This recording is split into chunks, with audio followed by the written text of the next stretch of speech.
We're live. We are live with Jennifer. Jennifer, how did we meet? You want me to do the whole entire thing again? No, you don't have to. Well, so we met through the San Diego Legion rugby team.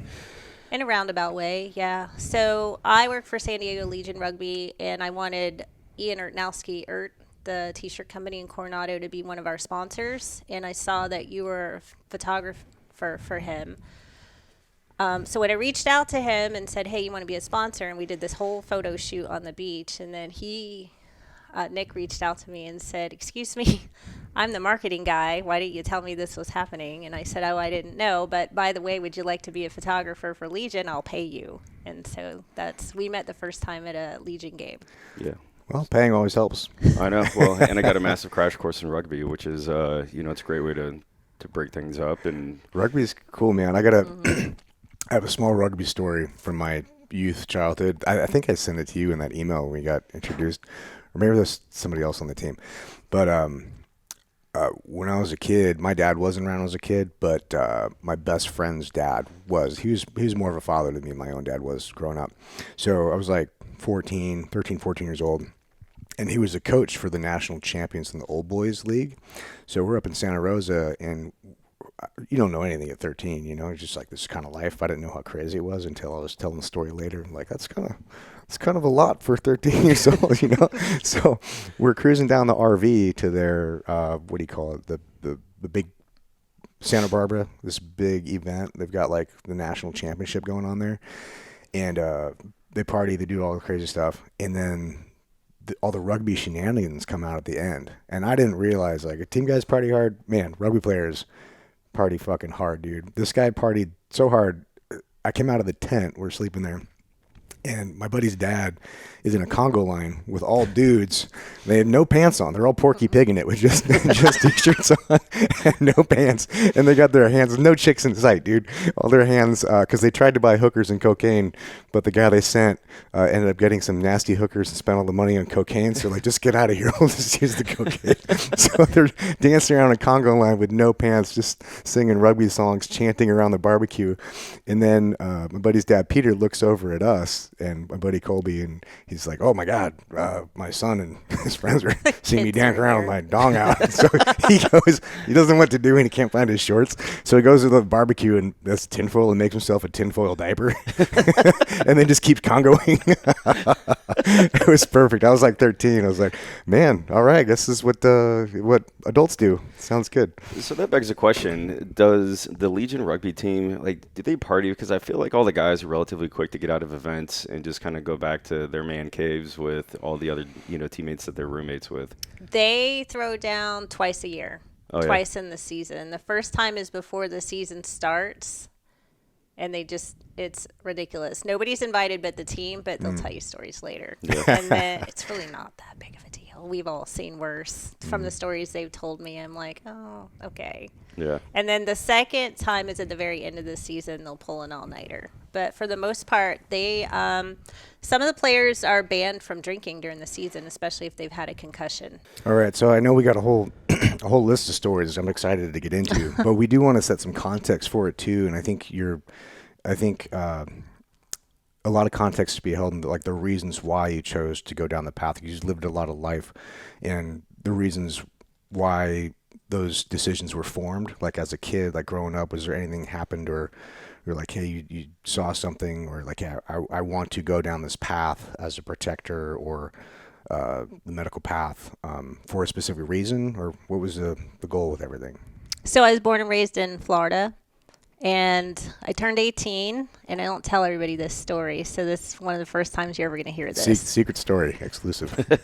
Turned 18, decided I was old enough to move out. In Florida, you can move out for $150 for rent. You're fine. So I moved out with some friends, and we were all waiting tables at the Shoney's in Florida. Have you heard of that? I have. Is that like Hooters? No, it's like a Denny's. Oh, okay. Kinda. Yeah, or like they don't Marie exist Callender's or anymore. something. Yeah. Oh, okay. So we were all working there and all living in this one house together, and then I found a guy that I was obsessed with, and he was 15 years older than me. So I'm 18, he's 35, and he was a cop. And so decided I was going to move out with him. Huge abusive relationship, absolute shit show. And then ended up getting a restraining order against him. So when the restraining order was up, I was out to boot camp. So made sure that I got out before the restraining order was up. Wow, that's wild. Yeah, It's a good start. Good start. His dad was the sheriff, so that made it even more fun. Oh, yeah. Trying to 'cause get he's, out like, of town. protected and everything. Yeah. Oh, it's so annoying. So did you already have an idea that you're going to go into the service, or were you just trying to write out Shoney's and police officers and girlfriend? I had no idea. My mom had wanted me. So my mom was my high school guidance counselor. I didn't get away with a lot growing up because it was a small town, number one. My mom was the guidance counselor, and everybody knows everybody. So she had been trying to get me to go into Intel in the Air Force, and I just wasn't having any of it. So the day the restraining order happened, I went straight from the courthouse to the Navy recruiter office and said, I got to go. I got to go right now. Why Navy? What was it that made you choose that over some of the other options? Because my father and my brothers were Marines. And at the time, I wasn't working at Shoney's anymore. I was working at a urology clinic as their medical transcriptionist. So I was like, well, I'm going to be a nurse. And so the recruiter, as recruiters are, told me I would be a nurse right out of boot camp. Oh, and yeah. I believed him. So told everybody I was going to boot camp. I was going to become a nurse that was going to be with the Marines, and it was going to be fantastic. And so. And what year is this? I left December 27th, 1994. So, Okay. But you leave from EPS the day before. So I actually left the day after Christmas from Wildwood, Florida, and then I decided I'll go to Great Lakes because I haven't ever seen snow. This will be a great, fun adventure. And Oh, that's right, because they had the option of going to San Diego at the time, too. It's Orlando. Was that where it was? So the men were here in San Diego. It was all men. Oh, okay. So we had the choice between Orlando or Great Lakes, and I picked Great Lakes because I wanted different. to try Yep. something different. And it snowed. So I've been in the Perpetually. snow. I would have It chose was Orlando. So cold. I know, right? So yeah. And then, so the process after that. So you graduated AT. Where was your first duty station at? So I graduated boot camp and came here to San Diego for course school. Now, when I came here for San Diego, I had turned 21 in boot camp. So guess what was open during then? Strip clubs? Well, that too, but Tijuana. That's my default. So we were in that's right. Tijuana at least twice a week, every night, all night. Oh, my partying. God. Yeah, That's a so lot. And that was a Tijuana was heyday, open too. to us, and we could go down there. So we always went to Tijuana because everybody that was not 21 could drink down in Yeah, Tijuana. that's right. But at the time, I was stationed at Balboa, and the barracks there, downstairs, there was a bar, a full bar in the barracks. And so at the time, 18 to that's 20. when being in the Navy was cool. I know, right? 18 to 20, you could drink in the barracks, in the bar in the barracks, beer and wine. And then the rest of us could have hard liquor. So Oh, that's so much cooler than it is you'd now. pregame down in the barracks and then jump in a cab to the trolley downtown and then take off down to Tijuana, and it was fine. Yeah, I came in '97, so I caught the tail end of that. But they were putting the kibosh on it very quickly. In that '98 was when I was in Coronado. So it was cool for like 10 minutes, and then when they quit letting us do the fun stuff. You're welcome. It's because we kept getting arrested down there. I never did, but the boys in course school did. So my first duty station was here in San Diego at Naval Medical Center, San Diego, and I worked the general surgery ward, the ER, and patient admin. Oh, cool. That's a lot. Yeah, it's so. Going down into Tijuana at the time, there was no passports that were required, right? And what was kind of like the culture like there? Like had it changed at all compared to like what it is now?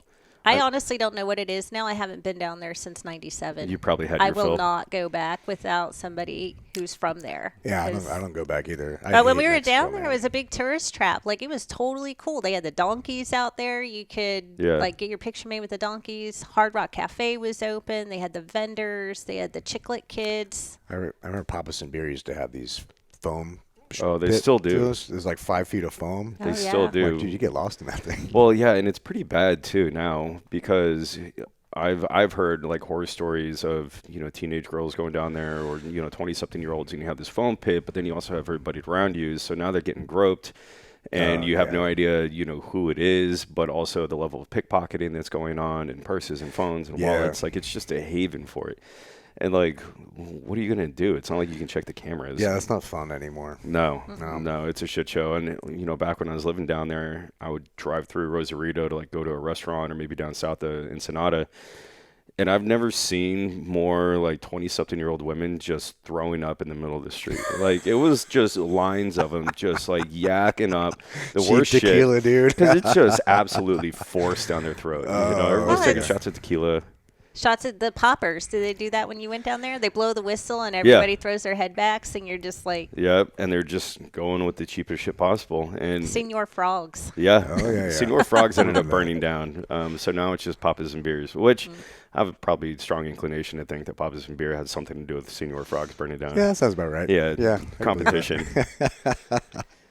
Yep. So moving on from there, where were you around like the 98, 99, timeline just before 9/11 happened? So 1998, I shipped up to Seattle, Everett, and Bremerton area, and I was on the Abraham Lincoln, USS Abraham Lincoln, the aircraft carrier up there. And I was there for 2 Westpaks and a RIMPAC, so I did 3 deployments with them. And the second deployment that we did was when the Cole got bombed, and they were in our battle group. So we lost every Liberty port that we had, and we spent you're in the Gulf about 3 or 4 months, and we spent all 3 or 4 months in the Gulf, and they let us pull in. So we made it to Hong Kong, and then a tsunami happened, so we couldn't hit Singapore. So we're like, we'll go to Thailand. But then Thailand was like 30 days notice, so we didn't have the 30 days. So then we were going to hit another spot, and they're like, another tsunami happened. So they're like, we'll just go to the Gulf. So we pulled into the Gulf. We got to hit Dubai one time, and then the Cole got bombed. Everything got shut down, and we just did circles. That's crazy. For months. Dubai was different in the 90s, too, because I remember I went there like my first deployment, 2000, I think, and it was nothing. There was nothing there. Dubai? 5 years ago. Yeah, it wasn't like. The mall. The mall was there, which is super weird experience. Did you get him to go to the mall? Mm-hmm. Dude, so Dubai now I'm sure is totally different, but when we went there, it was like basically a third world freaking country, except for a few things. Like it had the billboards for Ferraris, which is the first time I'd seen that. I'm like, wow, there's a lot of money here. And then we go to the mall, and it's a super beautiful mall. It's gorgeous, all white, like high ceilings, white marble. It's beautiful.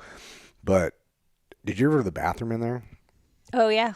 Oh, Well, I don't know how the men's was. yeah. But the Tell me your women's- experience. I'll tell you mine. So each stall has 2 things. There's a toilet, and then there's a hole in the ground. And you pick which one you want to use. And as soon as you walk out, there's a lady standing there with a hose, and she just like fire hoses the whole thing down and mops it all down and cleans it all up. And there it is. That would explain. I didn't see the person hosing, but that would explain all the water on the Yeah. floor. So I walked in, and it was a stark contrast. It's a huge bathroom. And it's beautiful outside. And I walk in, and it's just there's water all over the floor. I'm like, what the fuck is going on? Walk into the stall.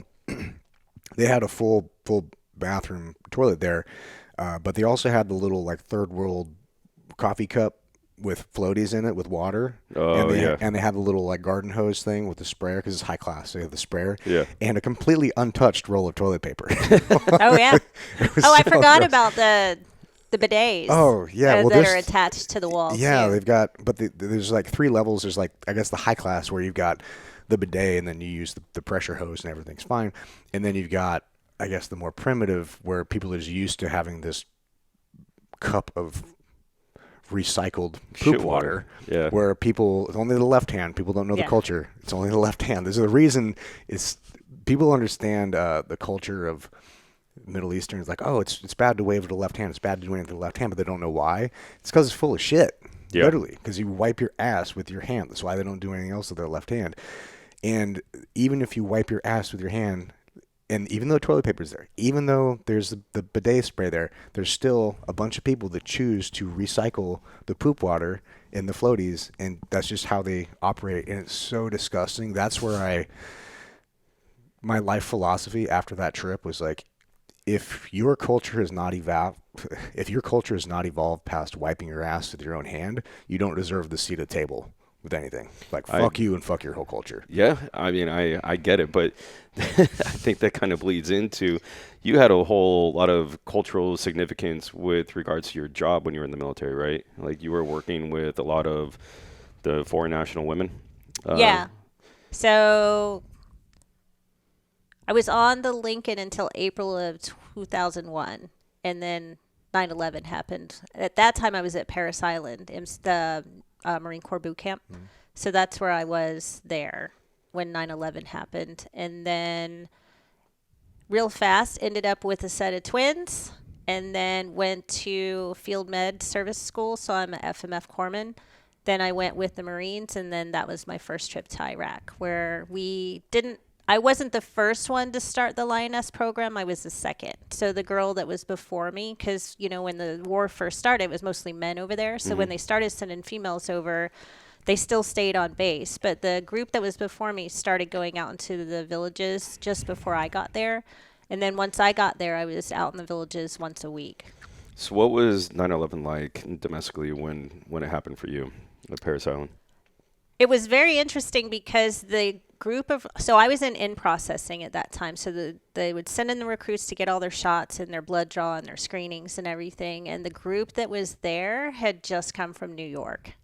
Oh, And wow. so we had to shut off all the TVs, because usually you just let the news play so they have something to do to keep them awake, because they'll fall asleep on you. And you don't want them to do that because they've just gotten shots, and is it allergic reaction or are they tired? We don't know.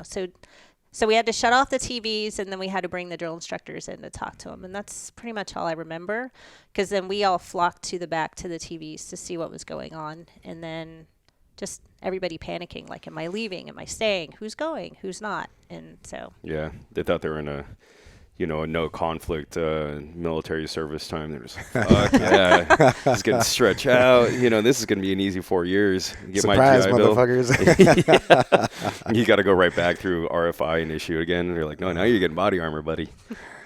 Oh, man. So talk about your first tour. In Iraq? Yeah. So went out, got there, went into the villages once a week. It was kind of fun at first, and then they started finding out that I was there, so it got a little bit more dangerous each time I went out. Been shot at, had some IEDs placed for me, had a bounty on my head, which I found out once they got me back, so that was kind of fun to find out. That'd be cool to go into. How'd that happen?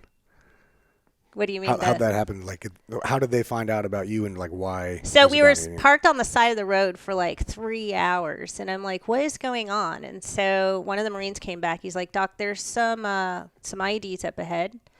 We're going to wait it out. We're waiting. So they were waiting for the, what are they called? The bomb squad. EOD. Thank you. Yeah.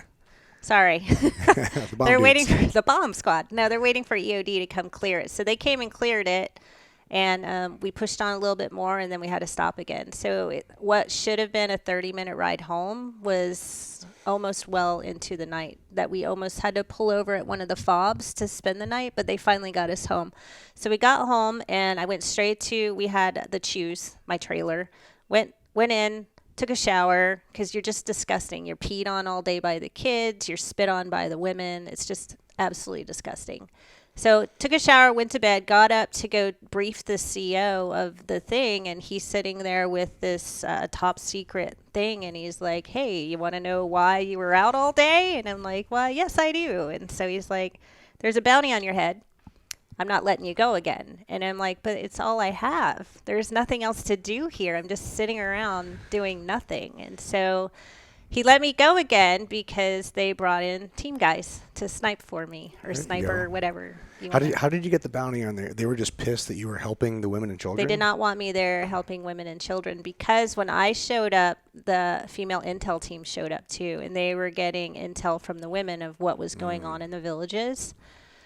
So rather than pin it on all of us, they figured out who I was, and I was the star attraction of all that. So funny story.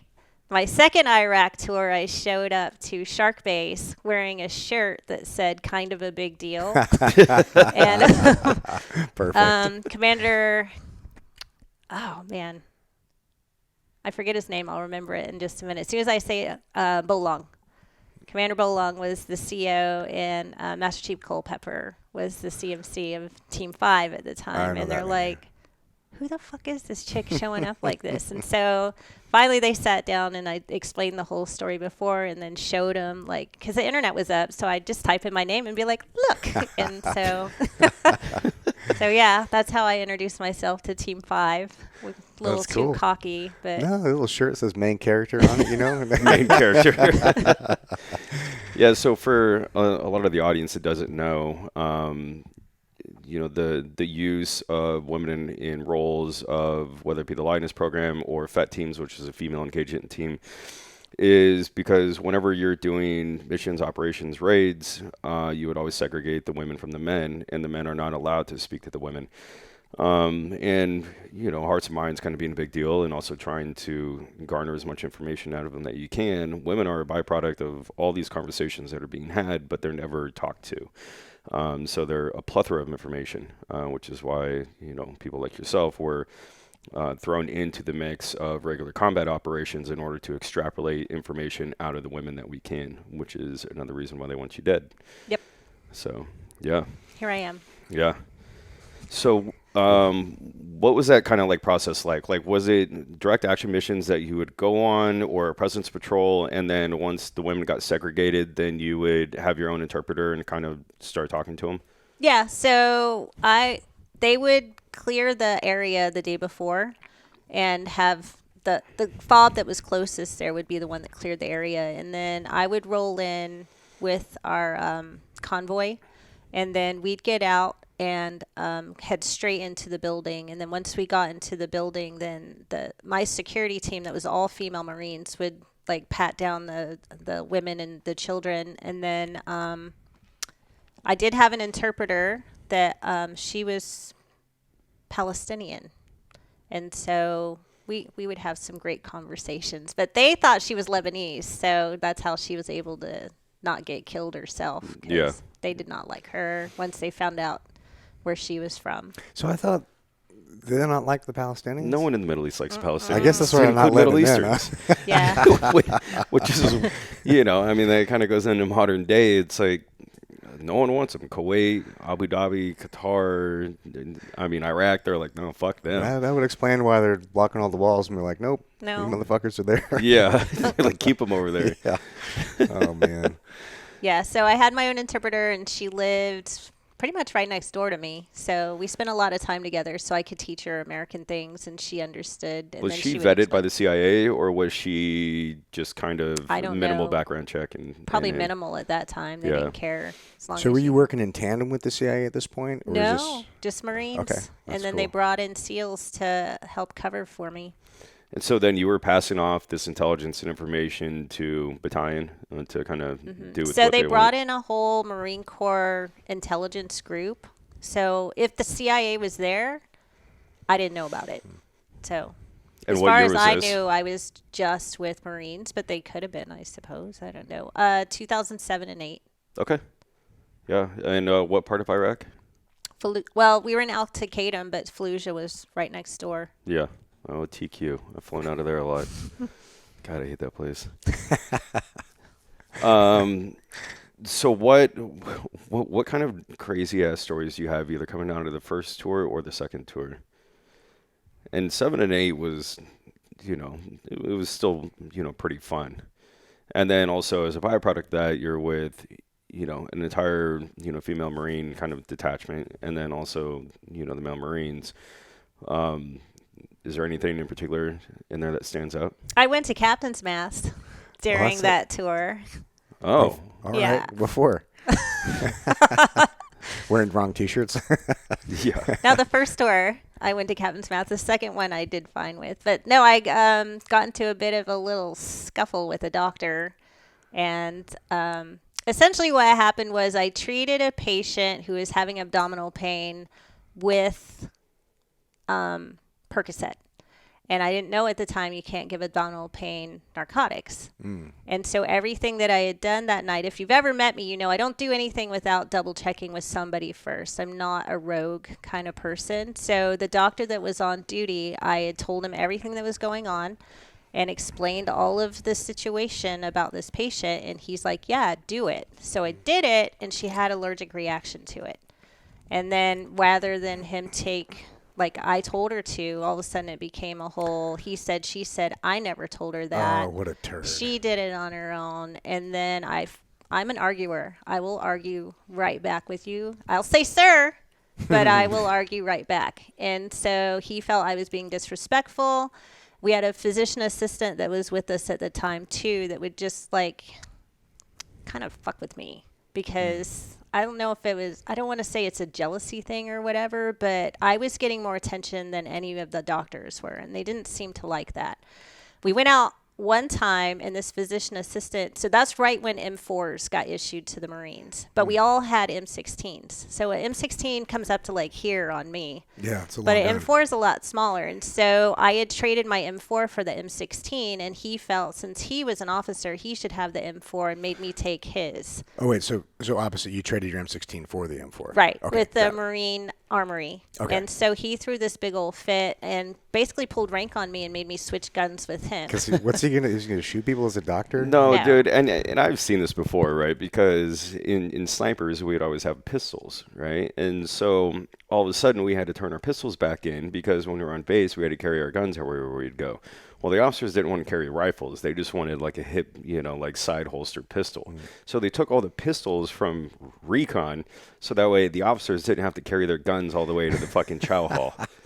That's what that is. And that's just a bunch of fucking lazy officer culture bullshit. Oh, Well, I that's so had weird. both. So I had my M16 and I had a pistol. But I had traded it for an M4 because it fit me better. So Yeah. he pulled rank on me, told me I had to switch with him. So I argued like I do and then switched with him. And then a few days later is when the whole allergic reaction thing happened. So they sent me straight up to the captain he's a colonel. And then I went to captain's mast and I guess it's called a 15, Article 15. Article 15. Yeah, what's called captain's mast in the Navy.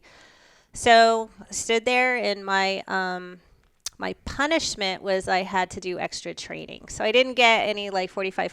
Well, we got back from Iraq, and all these doctors were like IAs. They didn't even belong to us.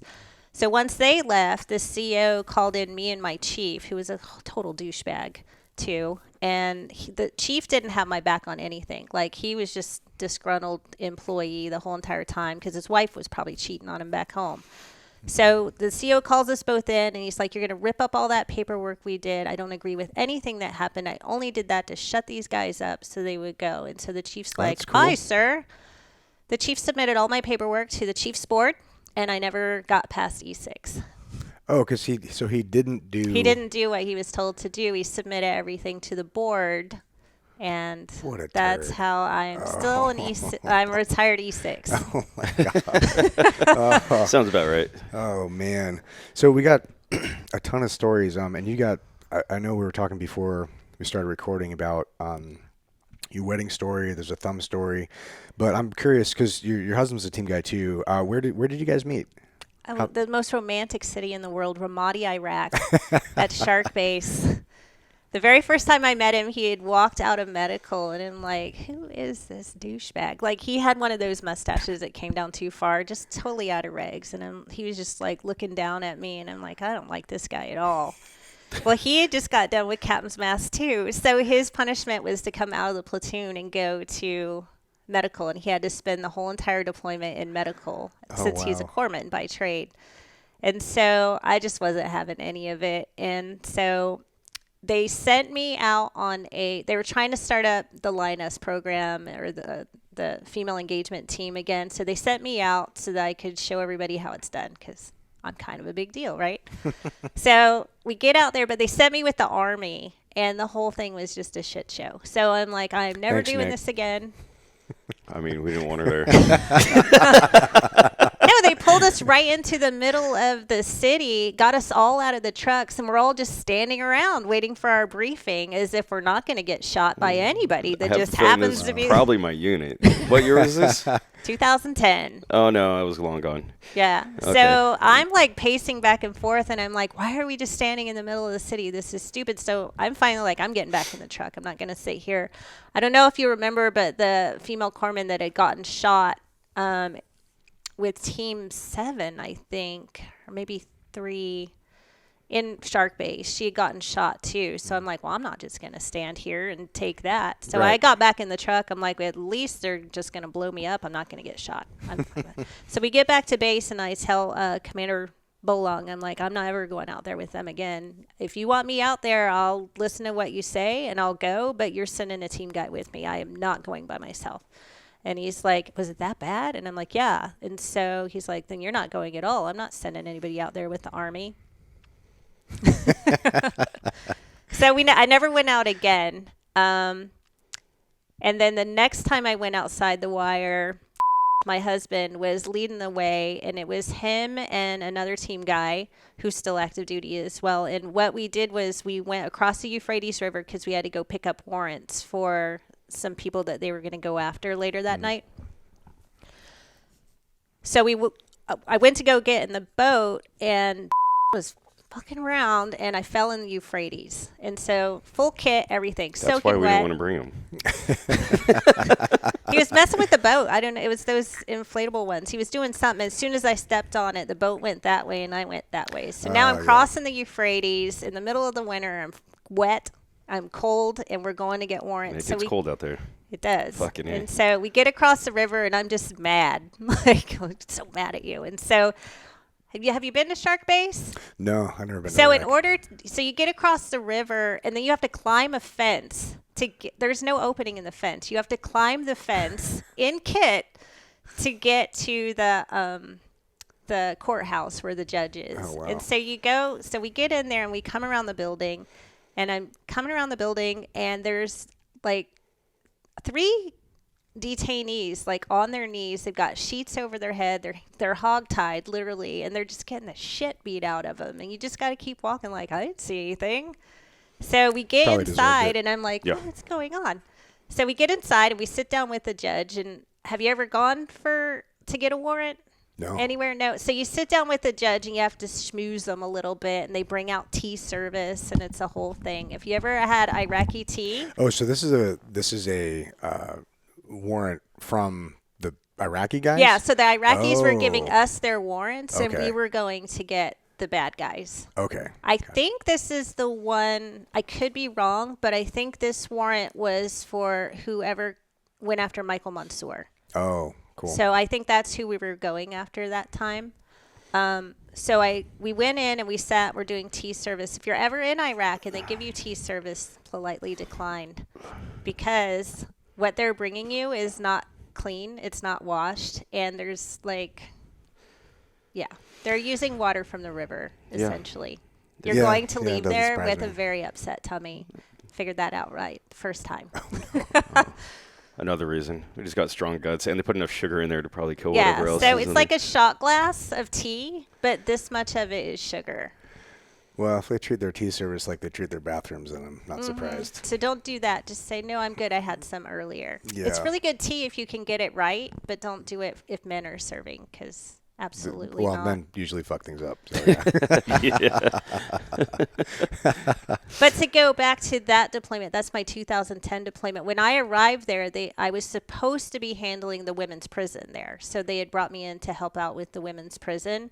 About a month before I got there, I was at Fort Dix training. While I was at Fort Dix training, they shut down the prison, but they didn't cancel my orders. They still sent me out there. So I ended up actually being the talk commander and not doing anything medical that whole entire deployment. That's cool. In a roundabout way, I'm trying to tell you how I fell in love with my husband. So he started coming into the talk and telling me team stuff. So at the time, I was trying to get my EXW pen. And since he wasn't allowed to be a team guy, he was in there, and that was part of his captain's mask thing, was he had to get his EXW pen too. So he's got his trident, his jump wings, and then on his belt is an EXW pen. All right. What's the EXW? expeditionary warfare. So you know how in the Navy you get pens for different quals that you get? Yeah. I don't know. Does the Army do that? We have badges and then we have ribbons. No, these are qualifications. Okay, that yeah. we get. So we So get like pens. you'll have like they're trident. Yeah. So when you get a pen, you get a NEC to go with that too, Okay. or a what's it called for you with the numbers, the 4 numbers? Oh, skill MOS. identifier. Yeah. Or ASI. Yeah. So so he had to do that with me. So we're essentially start studying for this EXW exam, and then it was love. So I want to know, what did he get captain's mast for?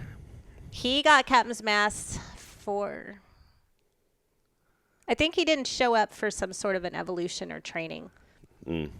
Because he thought he was on, I could be wrong, but I think if I remember correctly, he thought he was on pre-deployment leave and was at home drunk with his friend who had come into town, and they were waiting for a refrigerator to get delivered. So Oh, that definitely sounds like something I would do. I was gonna say missed it because he was at Bible study or something. You know. no, absolutely not. So yeah, that's how we met. And then I ended up asking him to show me how to work out. So you're in the military, they don't ever teach you how to work out. They just say, go for a run and stop being fat. So I was never fat, but I also didn't know how to train. So I had asked him if he could teach me how to work out in the gym, and he did. And we had some very nice evenings in the gym. And then got my personal trainer certificate, became a command fitness leader, moved out here to be with him, waited till I got retired from the military before I married him, because I didn't want, if it doesn't work out, you're not getting my retirement. Absolutely not. So he's actually my first marriage. And then ended up going to school, getting a degree in American Sign Language, a degree in kinesiology, fitness, and then my master's degree is in kinesiology as well. And then now I'm the director of marketing at the San Diego Legion rugby That's team. cool. So wearing all kinds of hats. Yeah, that's a lot. So you guys met in 2010, roughly? Yeah, And then when did you guys get married? 2014. Oh, okay. So you guys been married for like 11 years now.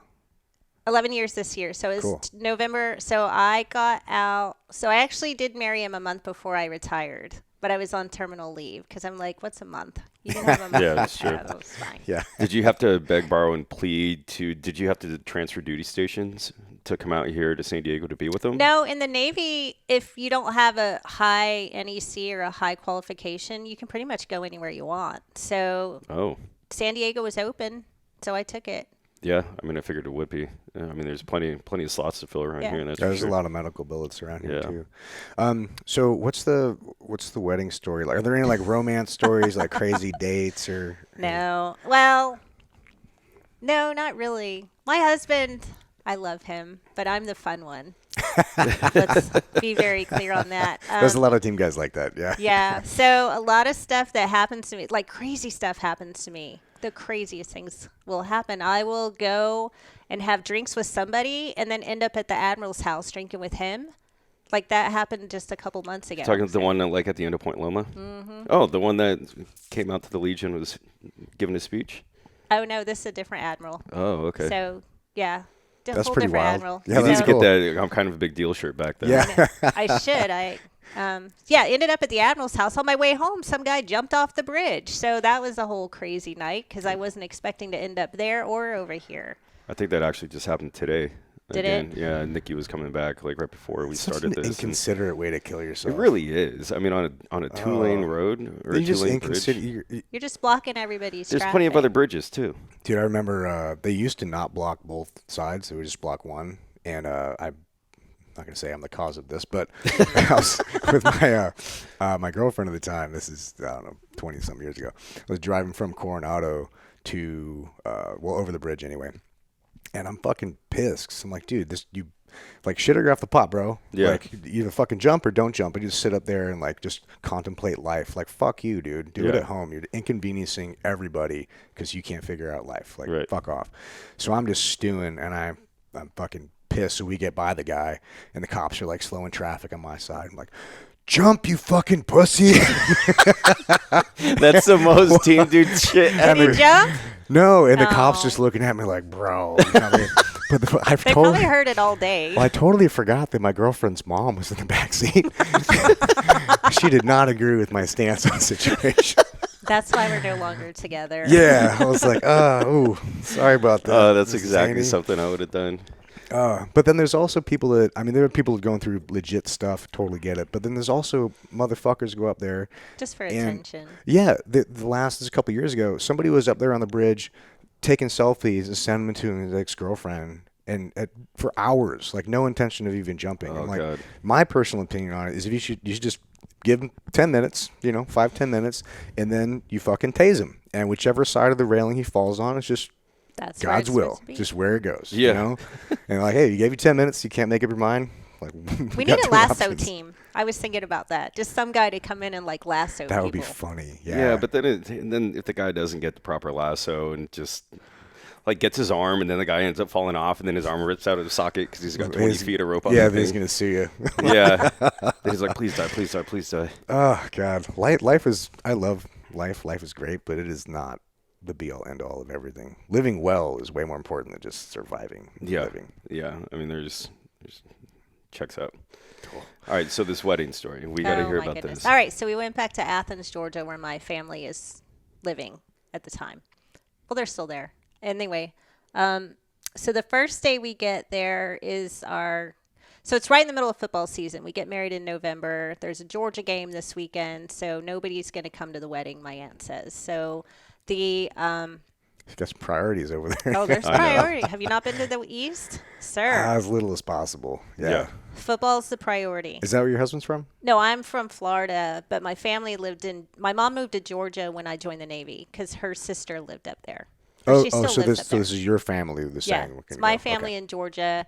And so we all flew there. His family came down. Team guys came out. My husband had a he was in a fraternity, so he's got a fraternity brother who's a recon guy. So he cool. shows up. This guy's batshit crazy. Whenever he shows up, we're just like, shit. I got some stories about him. We know some of those. Yeah, this is going to be a night. Oh, it was. So so Friday was our rehearsal dinner. So we show up, everything's cool. Andy, the guy, shows up and he's like, come look out what I brought you. And so he lifts up his trunk and it's nothing but fireworks and grenades and all kinds of rocket launch. Like he's brought a whole arsenal. And I'm just like, Nothing can go wrong. Probably some Dermo from the Marine Corps. Luckily, my aunt lives on, well, my uncle was still alive too. He was he wrote country music for really famous country people. Well, that's cool. So they are on this huge private land. There's a lake and everything. So he shows up with it, and I'm like, not going to tell anybody what's in the trunk. We'll just see what happens. You all ever seen a Gustav? Meet my friend Carl. Does it come with confetti? So we go to the country club for the rehearsal dinner, and everything's fine. We have a few drinks. We get back to the property, and we're all staying on the property. Like, this is one of those Georgia mansions. Like, everybody's staying at the house. And so we got all the boys. Black people walking around. There's no black. Yeah, not anymore. Just the ghost. So underneath the house is there's a bar area down there. So we get down there and we're all in the bar just drinking, having a great time. And then Andy says, you ready? And so we're like, all right, what's going on? He's like, I got fireworks. So everything's Carl's fine. here. So he goes and pulls the car around to the side of the lake where he's already set everything up. So we get out there and we're like, holy shit. So he starts lighting off fireworks. Everything's fine. And then everything else gets lit off. And then you start hearing the sirens come. Well, Andy takes off into the woods and hides underneath a log for most of the night. He just lets you guys handle it? Yeah. I know I started this, there. but it's on you now. Kick him in the All water. of you. Yeah, so he did that. And finally, we got the cops to leave. So that's the first night the cops show up. Next morning, I wake up. And How'd you get him to leave? Just like, hey, he's not here? the family, the cops didn't know it was him. So the family knows the police. I mean, it's a high-name That helps, family in Georgia. So, good old boy club. Yeah. So we get the cops to leave. Everything's fine. Can we get you a plate of food? Off you go. Next morning, I wake up, and my aunt is putting all the door handles back on the doors. And I'm like, what the hell happened last night? And she's like, well, I love her, but she's like, well, I didn't want anybody to leave.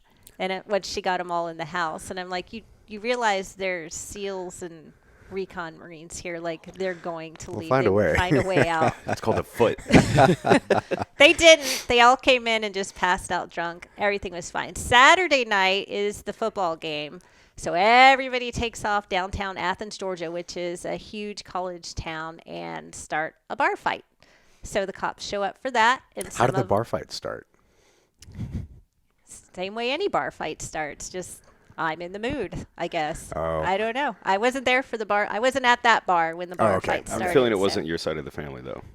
It was his friends. So it was team guys. Yeah, that's kind of what I was getting at. Yeah, not my side. My side was there, and they partook, I believe. But Yeah, at that point, I mean, what better way to kind of honor a new marriage than getting in a fight with your in-laws? A celebratory bar fight. Yeah. With our families combined, we're going to clean Cletus.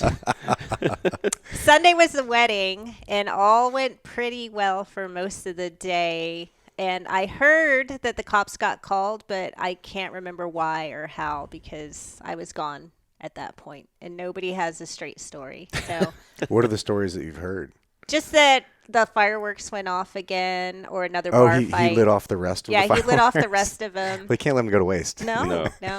Here's a better question. How long was he out underneath the tree trunk? A few for? hours. And it was November, and it was cold. So it was like your typical, it was probably close to 30 degrees. He's like putting ash for cami paint. I was He gonna say, did. He showed back up and was just like filthy. No He had made like these branch things look in ghillie his suit. hair. ghillie suit, dude. Oh my I god! That's do why I wanna didn't meet this find him, guy. man. Hey, we need to get him on the podcast whenever. You do. Let me tell you what he did to us another time. So Yes, please. this guy. You ever gone out to El Cajon to the Oktoberfest? Yeah. Okay, so he's come into town for the weekend. I lost my mind on him the next day. I was pissed because why would you come to town to spend time with my husband, your friend? Andy is a whore. He's a straight whore. He's never been married, none of it. So whenever he comes to town, first thing he wants to do is go look for pussy. We got to go find it. That's what we're doing. I like to call that sexually successful.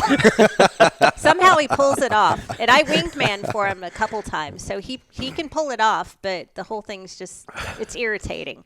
So him and go down to Dirk's nightclub in Lemon Grove because we live in that area. And so comes back later in the night. Andy's nowhere to be found. Where's Andy? Oh, he took off with this chick named JoJo. That's not a good sign, bro. In Lemon Grove? I know this is about to get good. So Andy showed up 2 days later. We hadn't seen him, hadn't heard from him at the Oktoberfest with this woman named JoJo, who happens to be a hairdresser in PB. And I don't know if she does her own hair or what, but like she did her own extensions. Like it was just a whole hot mess. Like all the extensions, you could see everything. It's too much makeup, all the Botox. All the stereotypes together in one. All of it. Yeah. And so she sits down and I'm just mad at him. Drives a Thunderbird or a 1985 Mustang, one or the other. I'm just mad at him because is upset that he thought his friend was coming to visit. So he sits down with this girl, and somehow I ended up babysitting her while him and if you go inside, there's a bar in there. You can get straight alcohol instead of sitting and doing the beer outside. Where's this? The El Cajon Oktoberfest. Oh, okay. I did not know that. There's a bar inside. Okay. If you ever want to know. So you don't have to stay out there for the beer. There's a bar there inside. Next time. So they went inside and started drinking at the bar and left JoJo outside with me and my kids. JoJo is very emotional and started crying and telling me all about how her father abused her as a child. I've just met this woman. Oh, this also checks out. And then, so I told my husband, I'm like, we got to find a way to get rid of this woman. She's like, what'd you say about me? You want to get rid of me? Like she had this amazing hearing. And so just the whole night was just this roller coaster of she's my very best friend. And now she's crying because her dad abused her as a child. We're very, very, very best friends. And she had a client walk out without paying her. We're very, very, very best friends.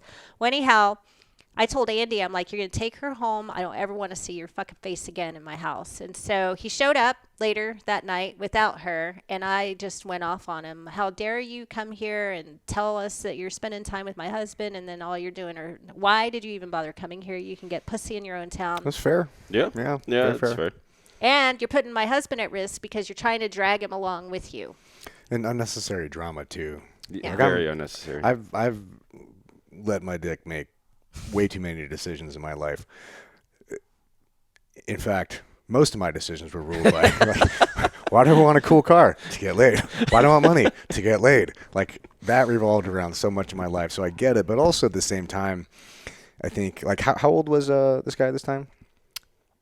It was just 5 years ago. Oh wow, okay. Yeah. So yeah. So Well, it was pre-COVID. okay. So whatever, 4 or 5 years Yeah. ago. So how old is he, or was he? 40s. Yeah, so Oh. that's different. I feel like at this point in my life, dude, you realize that like getting laid is cool. It's high drive, I get it, but at the same time, there are equal things that are better things that are more important, like quality experiences with your friends, like hanging out, making memories, like doing cool Yeah. things like Yeah. that. Like you can do both, dude. And like I guarantee he already fucked this JoJo chick before he came over. Like what do you want to date her? Do you want to like marry her? Like why bother with all this? Yeah. You know, Right. just and then go. help your friends vet, the random skink that you're trying to talk to. And if you're the man. third wheel already, then, it's easier to add a fourth, I feel. Yeah, I feel like you get better at doing both when you're older, and the younger you're like, man, anything for pussy. I'll see you guys in 10 hours. Yeah. But as you're older, you're like, oh, I'll do this, and then I'll do this. You get better at scheduling these things. Yeah, you know? hide the key under the mat. I'll be back when I'm back. But I think that's good that you let them know that, like, hey, because most guys won't have that conversation with other guys. They'll just kind of push it under the rug or whatever, or blow it off, and then it builds a little bit of resentment, and then they keep doing the same thing, and then it gets tough. This is unnecessary at this point in your life. Like you Yeah, came totally. all the way. I think he lives somewhere northeast. I don't know where, but you came all the way down to California Yeah. to hang out with Yeah. strange women. Well, I think also too having that dynamic of like a wife and a husband partnership where oftentimes the wife can express things that the husband really can't, and vice versa, to where the communication you can establish as a partnership. I know you and Nikki are really good at this, where if you're trying to work with like a client or a friend or something, oftentimes I know my approach, my initial thing is like fucking super direct, like, Yeah. like max Oh, yeah. autism direct, like, this is the truth and fuck how you feel about it, I don't care. And then I show that to Disney and she's like, no, my wife's name's Disney. She's like, no, you're an idiot, don't fucking send this, like, let's do this. And so what we end up with between the two of us usually ends up being something pretty good that if it was screenshot and sent to the world, be like, okay, this guy's not a total asshole. Yeah. It's coming in handy for me. So I Do you appreciate want you some doing that advice for me. on how to do that? Please. Because I do that all the time. So type out whatever you want to say on a Word document, put it through ChatGPT, and then be like, write this with no emotion and something I can't get sued for. Interesting. And he'll send it right back. My ChatGPT's guy, his name's Alfred. I named him Alfred. Oh, all right. Yeah. So that's how we talk about it at work. They're like, go ask Alfred what he wants you to say. That's a good idea. I got to try that. It is good. And I just saw a brand new update because I use GPT all the time that it's called the nicety thread or whatever. So you can start an entire thread just dedicated to your emails in order to make them nice and all that. As opposed to being like, I fucking told you. That's exactly how I start my emails. Fuck you. I've had enough of your shit. I'm tired of arguing with you. Nick, you're coming to this game. Alfred, tell Nick something really nice. And then, no, I haven't true. used him for you yet. No, I don't need Alfred. I just need directness. And then, I figured that out. Did yeah. he tell you what I told him? He's got to do or he doesn't have to. I asked him to do a military video for me for our military appreciation game, but dyslexia over here got him backwards. So the video's due on May 4th, 5/4. He thought it was due on 4/5, April 5th. So he's texted me like total panic, complete panic. Like, I don't know, and I don't have time, and I have 8 hours, and blah, blah, blah, blah, blah. And I'm like, all right, explain to me what the problem is, like I'm retarded. And so he did, and I'm like, okay, you have the date wrong. And now we're good. And I'm I get it, though. Thank God. I still, like, what is April? I still have to count it out. January, February, March. Oh, it's 4. I'm so bad at that. Yeah. Well, also year, month, date, month, year. It's like, Yeah, and the military does it backwards. Yeah. And then sometimes it's year, month, date. Yeah, that's why I always spell everything out. yeah. Also, there's a whole lot of communications going on, and me trying to extrapolate every one of these, which is why Nikki just needs to be CC'd on Yeah. everything. Nikki, help. Help! But luckily, I know how to talk to him now. Just tell me like I'm retarded. Yeah, and we'll be just fine. tell me like I'm stupid, and it checks out. Works every time. Most So- of the time when I do that, I find out that I'm the retarded one. I didn't want to hurt his feelings. Well, I mean, the first thing I said was I'm fucking retarded. And I'm like, my bad. We're good. No We problem. got plenty of time. See, win-win. Yeah. So, how your husband got out of the Navy, and then so I kind of want to know. He's still active. Is he really? Oh, Well, that's cool. fuck! I didn't know that. Yeah. He's got to be 23 years, 22, 23 years now. He just hit 20. So, Robin Cradle's here. He's 7 years younger than me. So, he just re-enlisted you. to get to 24. Oh, okay. Yeah. Okay. So, and I think he's a year. So, I think he's at 21. Okay. Yeah. Yeah. Yeah, that's awesome. So, what is his plan going to be when he gets out? And is that going to kind of coincide with what you're doing? He hasn't quite come up with a plan just yet. He'll come up with a plan and then something will change his mind, or he'll talk to another team guy who's doing this other thing, and man, you got to do this too, and then he'll go down that road. There's so much of that. Yeah. Well, there's a great line in that movie, The Way of the Gun, where they're surrounded in this courtyard patio, and they're ready to go out there and get in this final fucking gunfight, and they both are probably gonna die in, and the guy's looking at the other guy, looking out the window. It's like, hey, what's the plan? The guy goes, man, a plan is just a list of shit that doesn't happen. And then they just go out blazing. So every time somebody says, what's your plan? It pops in my mind like, fuck it, just do it. I like Yeah. that. A list of shit that's not going to happen. Oh, I guarantee your husband has seen the movie. It's the best like team guy tactics movie. Well, from the 2000s anyway. There's newer shit that's cooler, but back at the time it was dope. They were popped out of a car and then we're doing immediate action drills, but the car was still in drive, so they're using the car as a moving barricade to move across the enemy. It was smart. well done, man. Yeah. They're doing like CQC stuff, which was at the time like super accurate. Yeah, tip of the spear. I actually just remembered that you had to go on a witch hunt for a thumb one time. Oh, yeah. We were on the aircraft carrier, and this guy came running in out of nowhere, and he's like, I can't find my thumb. And the whole thing When was was the last time you saw it? So they pulled him into medical, and they're like, we got to find his thumb. And so I found it. It was down in the machine shop. He had was pulling chains, and his thumb got caught in the chain and ripped it right out. Well, the thing was the weirdest thing. I've never seen a thumb detached like this before, but the whole thumb came off here, but all the tendons all the way up were still attached to it. So it just looked like strings So holding it. cool, Oh, yeah. fuck. Oh my god. Is that reattachable? I don't know. I never found out because we flew him off, and then I never saw the guy again. So Yeah. I don't know. That stuff creeps me out. What kind of other like serious accidents are happening on those aircraft carriers, right? Because we only get the good shit on Instagram reels of guys getting sucked in engines or, catching a prop or something of that nature. I mean, inevitably, like naval ships are super They're dangerous as fuck. yeah, man. injury Yeah. prone. Never really saw anything. The worst thing we saw, well, we had a aircraft go down, and they were able to fish out like that much of a body. So that was it for that. Wow. And then we didn't really have any accidents. We had a man overboard thing happen once. Is that from suicide? No. No? No. She was backing up one of the planes and wasn't paying attention where she was and stepped off the ship and went from the flight deck Yeah. and went in. But she went in when the list was happening on this side. Her boyfriend, who you're not supposed to date people, this is why, her boyfriend, when we listed back over, took off running after her. So his drop was higher than hers, and he ended up losing his spleen and a kidney, I think. Fuck. So, She made it though. They're both fine. wow. I saw them a Dang. few years after I was off the aircraft carrier, and they were still, I don't know who they are now. I don't even remember their names. But Well, I guess she never asked a question if he's got her back or not. I know, right? he had her. Yeah. Well, I mean, with the combat arms, and I was reading one of these books over here called On Combat, and they were talking about the introduction very briefly by the U.S. military of introducing women into combat arms with men.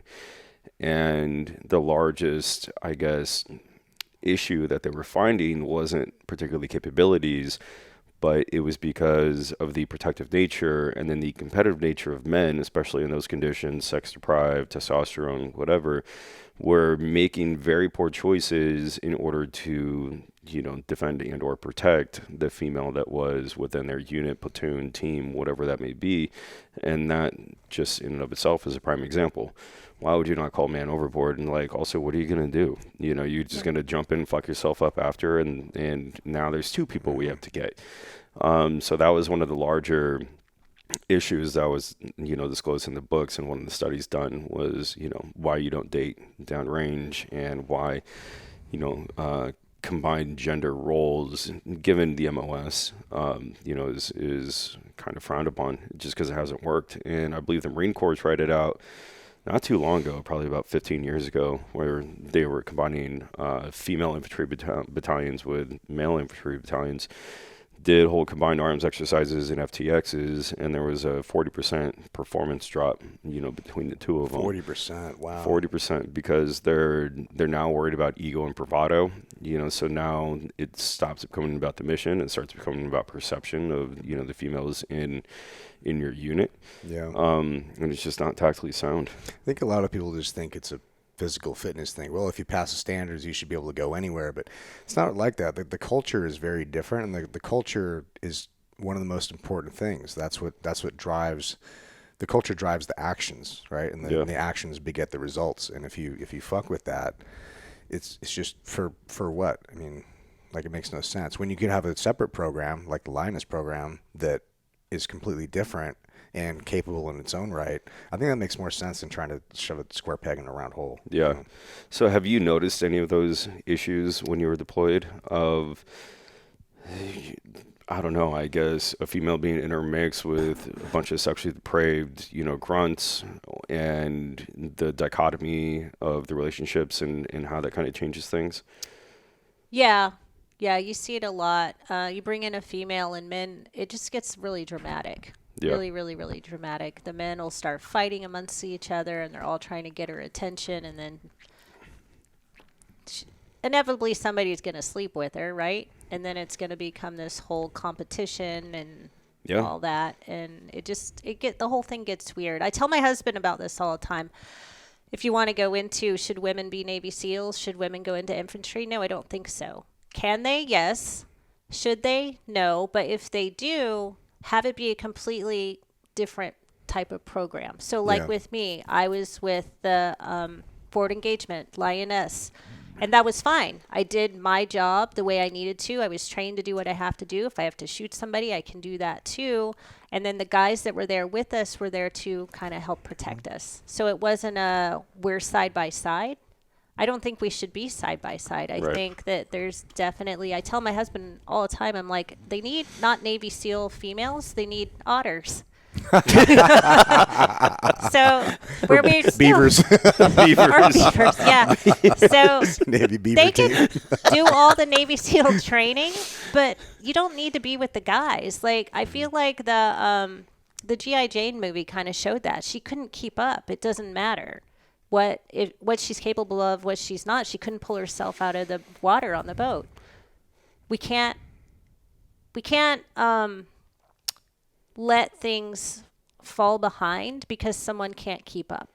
And as women, we can't, and this is just my opinion, keep up with upper body strength. Some women might, I don't know, but I just don't think, seeing what I've seen, knowing what I know, going to the I've been to women trauma counseling groups where everybody in there has been raped or molested, and I'm the only one in there that's there for combat. I've never been raped or molested, and so it's like everybody's getting raped and molested. What did I do that's totally different? That didn't happen to me. So I'm not saying that we need to be completely separate, but you can still do a job without being equal. I don't believe men and women are equal in everything. Yeah, I don't think we were supposed to be. I think the Spartans had it right, though, man. Just no drama, just everybody's gay. Get along. I know, right? Savage warriors. Well, yeah, because the two women that we had my last tour in Afghanistan, I mean, we were working completely autonomously from them, separate, but they were there as a female engagement team for the rest of kind of like the big army. And they come in and, you know, fresh off the helicopter, smelling a perfume, and like you could smell it from the helicopter. I feel like the rotor wash just like pushed it all the way out, because at that point, you know, we've been out there a while. And they came off strong with, you know, kind of holier than thou, and you know, this big dick energy, and made it really known that they were all lesbians. With Which perfume? Oh. Which, Yeah. of course, is a challenge. Yeah, and a challenge that they failed at, because job. 3 months later, both of them were pregnant by somebody, and Yeah. I love that. and guess what? Had to get shipped back. You know, so you come in, you know, with this big head on your shoulders. You claim that you're a lesbian, and now 3 months later, you're no longer an asset to the United States military. Now we have to send you all the way back to Germany so you can have your fucking illegitimate kid, and I doubt that you're going to even know who it came from. You know, you're not like a duck where you can take like multiple sperms from different people and have this like hybrid baby. Like, it's one guy, but I guarantee you ain't just knocking out, you know, one dude. Yeah. And on refit and all that stuff. And then, you know, so I was even going to say that I think women would play a really good role within reconnaissance and sniping, intelligence gathering, things like that. I think the only side effect too would be just the level of hygiene necessary for a woman as opposed to a man. Because there was 30, 40 days on end that we would go without showers. And, you know, I mean, aside from a shit ton of baby wipes or maybe even a menstrual cycle, like, is that something that's feasible? You know, I don't know. But, you know, there's definitely roles for them. I just, to your point, I don't think that they should be combined. Yeah. I think they should be, you know, individualized assets. Just like we don't really fuck with the K9 teams unless it's this. But then you're separated from them. Yeah. There's some famous cases, in I think it was World War II, about females being snipers, and they were excellent snipers, like super incredible effective and snipers. deadly. It was Yeah. mostly the Poles and the Russians and the French that were using them. Americans never did, and I don't believe that the Brits ever did. But the Eastern Europeans definitely threw them out there, and one of them has like 180 kills. You Yeah, know, it's impressive. Female It's good. sniper. But that's an area I think where there's no physical requirement other than the durability aspect Yeah. of being in the environment for that long. But I think, I feel like a woman's capacity to juggle multiple tasks at once. I know my wife is really good at that, and I am not. I'm more like, I've got a million things to do. I'll do one and maybe a half of one other thing, and that's all I can do, unless I have to do a few things, but I can't do any of them well. Whereas I see Disney juggle a ton of things on a daily basis, and she's good at all of them. She's knocking them out, and I feel like in a battlefield environment like World War II would be, where you've got this entire like range card of opportunities. I think that would be a woman would be a really good asset. You know, we need to do. We need to hit up our contacts and talk to Trump and the FAA and get women into air traffic control. ATC. We'll get them out of the Blackhawks soon. Sorry. Yeah, you ain't not- flying, but That's not funny. I'm just We'll joking. put you in the tower. That's so fucking funny. We really have dark humor. Sorry. Oh yeah. All right, guys. Well, we were just over an hour. Do you have more time? I have till 4. Sweet. Okay. Because we've got a whole list. Do you want to just pull a list? We should maybe read for the audience this list of like stories, like Yeah. the thumb and the semi. Well, a lot of it we just did. Oh, here's one. I flatlined once and watched it on the EKG. Watch Whoa. Yeah. yourself flatline. Yeah. like So- out of body, or just like that should be moving. No, I and was it's wide not? awake for it. So I have a condition called Wolff-Parkinson's White, and it's where your heart has an extra pathway. So, you know, you get the lub-dub, lub-dub. Mine goes lub-dub, lub-dub. So it's a whole thing. So the very first time that happened was at Paris Island just before 9/11, and they cardioverted me. where they stop your heart. So I was wide awake for it and watching the EKG go because it was going. My heart rate was 230 beats a minute. Whoa. So it was going. That's a fucking rabbit. That's fucking a race car in the red, dude. So it was going, and then they, it's called adenosine, the medicine. So they pushed that through the IV, but she did it too slow. So I actually watched myself flatline twice. Wow. So she did it the first time, and let me tell you what, when your heart stops, that is the worst pain I've ever been in my life. Really? More than labor. Like, because it feels Wow. like you're a tube of toothpaste, and you can just feel it, like, squeezing all the Really? way down. Yeah, it's the worst thing ever. Huh. And so because she did it wrong, they had to do it again. And Oh, so no. the whole time I'm screaming, no, no, no. And she pushed it, and then it picks up, and everything was fine. my God. So Wow. I've had 2 heart surgeries in the military. Holy cow. The third one, they said they could do it, but then I'd have a pacemaker, and then I'd get medically Yeah. discharged. So I didn't have them do that, but I am on heart medication. So this condition, it had to have come up after you had already enlisted in the military, right? It did. Because that would have been a I'm waiver pretty that sure you're it's not from the granted. 11 anthrax shots and the 2 smallpox shots and all the I agreed to shots 2 of that the we anthrax got. shots, and then I kind of realized that this is probably stupid and we're not going to run an anthrax. And so I looked at my medic and I'm like, I will fuck your ass up if you give me this next shot. So he just kind of did all the other pumps and signed off for Yeah, it. we Yeah. pencil whipped a lot of shit Yeah. in the teams too. Like the malaria meds.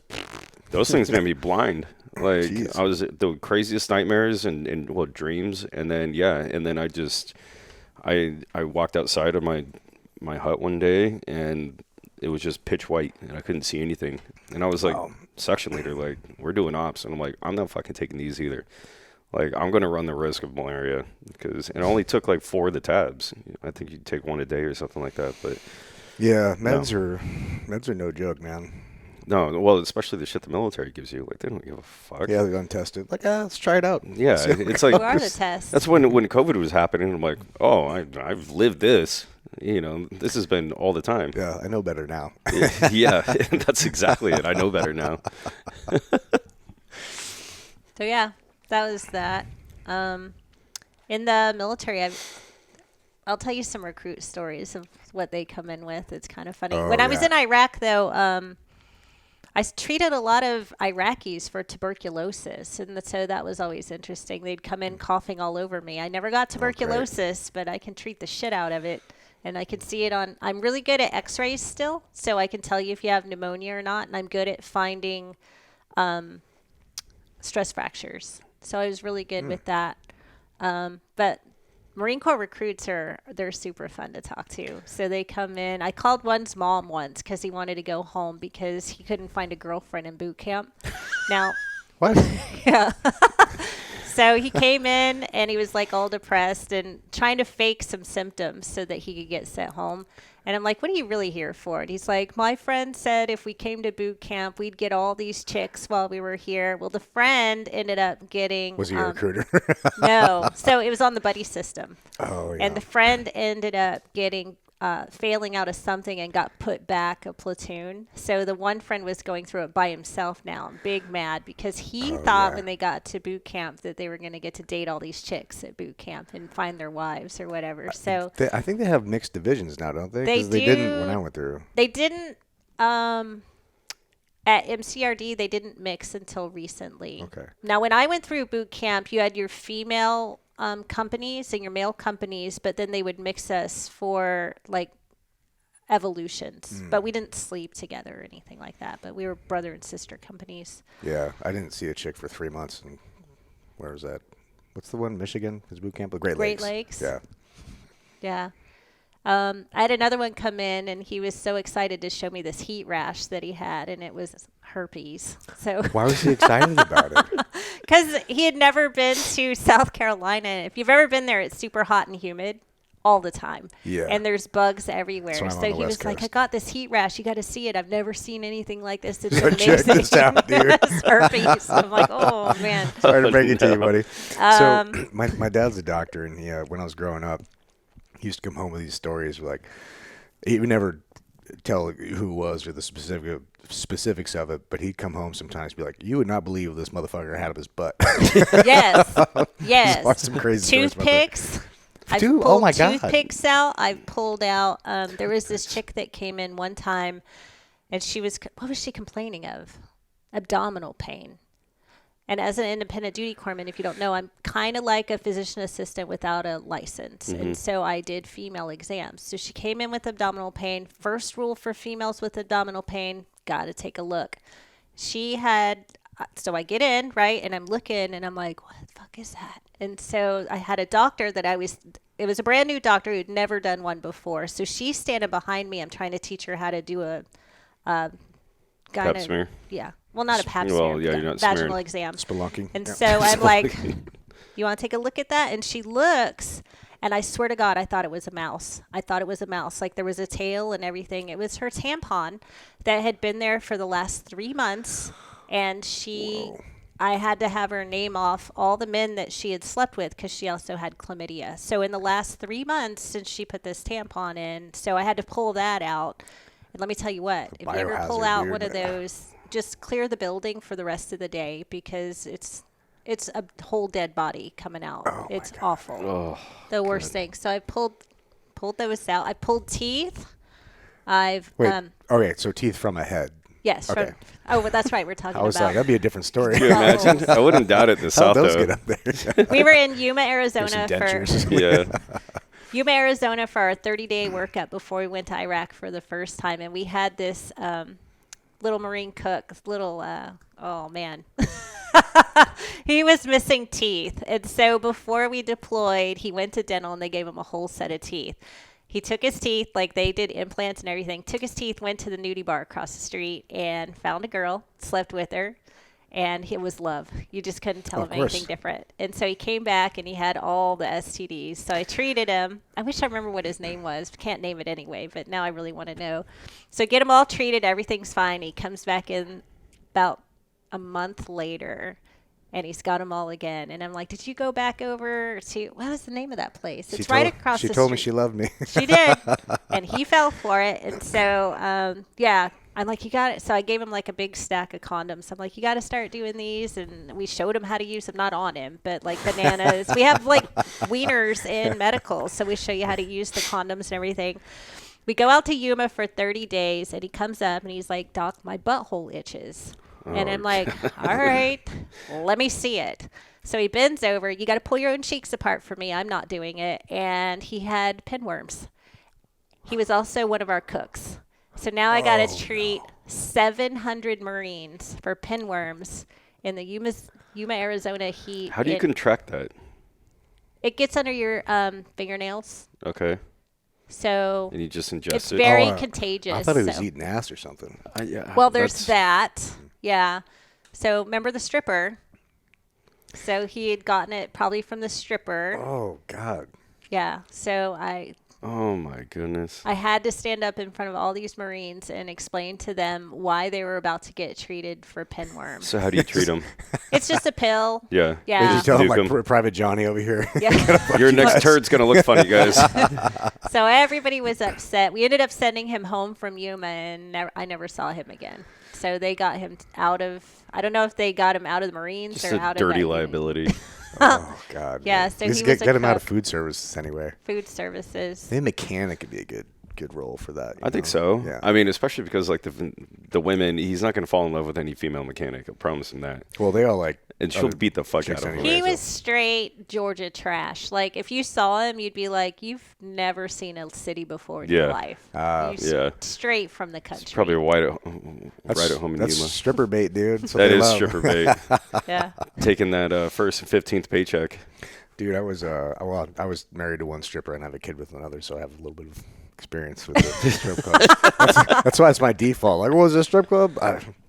It's always the way. Yeah, but all this advice that I'm dispensing about strippers, I only know this because I was told the same advice and I did not take it. Say your phone. Still unprofessional. My bad. Let me make sure mine's Yeah, on that's a vibrate, whoopsie. dude. So one of the questions that I have, because it's something that I saw a lot downrange in the medical facility, because I was getting tattoos from our PA, Never met. who is our Green Beret, but mainly in Afghanistan, not so much Iraq, but we were seeing a lot of prolapse rectums from the triboy practice, and essentially grown Taliban men, or even the police chief was one of them. The commander of the Afghani army was one of them. that are just having sex with teenage boys. Did you see that at all going through? No, I didn't see. The only men that I treated were the guys with tuberculosis or Okay. chicken pox. I don't know how I always ended up with them, but it was always tuberculosis and the most highly contagious diseases. Yeah. But no, we didn't really see that because the men, they all have their own man doctors out in the villages. I'm sure their team. Yeah. That's something that always confused me because that culture is so anti-gay, but they're all gay. And I don't understand how they adjudicate that with their own internal system. I'm not sure that the Iraqi Muslims are, maybe with their goats, but I don't know. I never got I to go didn't to see Iraq. any man boy. I think it's just some of that justification and validate, because, I mean, it's boys are for pleasure and women are for babies because there's no Yeah. contraceptives. Well, we saw that even in like Sri Lanka because we were teaching the Sri Lankan, this is quote in quotes, Sri Lankan Navy SEALs. Big quotations. Yeah, so we're teaching them, and first thing I noticed, I was like, wow, this is interesting. They're all showing up to the range, but they're all holding hands, and they're all Oh, yeah. Holding hands was a big thing. they're all gay. So that entire deployment went to a ton of different places like Philippines, Thailand, Sri Lanka. Same with the Philippines. Yeah, the only I saw one heterosexual couple, like one male female couple holding hands the entire time. The rest of the other hundreds of couples I saw were all dudes, like Yeah. skipping to the range. But I don't understand it because they're not like you wouldn't know that. That's not like a known thing about their culture, but yet it's so pervasive. Yeah. I don't understand how they solve that. I don't either. I mean, it's almost like it's like prison full-time for them because the Filipinos that we had on contract when I was at Blackwater, like they were all like super, super gay. And they hold They're hands. not like too effeminate. They're, I mean, No. they're all kind of. They're not really masculine. No, dudes they're anyway. not either. They're very vanilla. But they're not, holding like- hands, and I'd ask him, why are you holding hands? He's like, oh, because we're friends. I'm like, that's how you guys show friendship? Dude, I remember the Sri Lankans. We were in our closing ceremonies.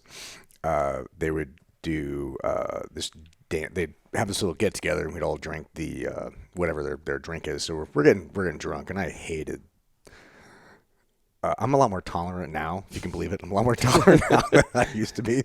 So we're sitting there, and I'm like juiced out of my mind, like 230 pounds. I'm like, fuck these motherfuckers, dude. So I'm getting wasted. I'm already like a pain in the ass for my head shed. So I'm like, they don't want to deal with me. So, but they have to bring me to this thing because like everybody's supposed to show up. So I go there and I'm just like, fuck this shit. So I just start drinking, like, fuck these people. And then, but I was never interested in Asian chicks. It's just not my thing. I mean, if there was like Russians there, I would have been whole different. I would have never come home. Totally different. But I'm not into Asian chicks. So they have this thing where everybody's together, and then they have these Asian chicks start doing the dancing and everything. And it's like, whatever, I'm just drinking. I don't really think anything of it. And all our guys are like crowded around, like, oh yeah, cool, you know. And then they switch and they bring out the dancing boys, and all our guys are like, No. whoa, okay, so we're gonna go to the back now. Yeah.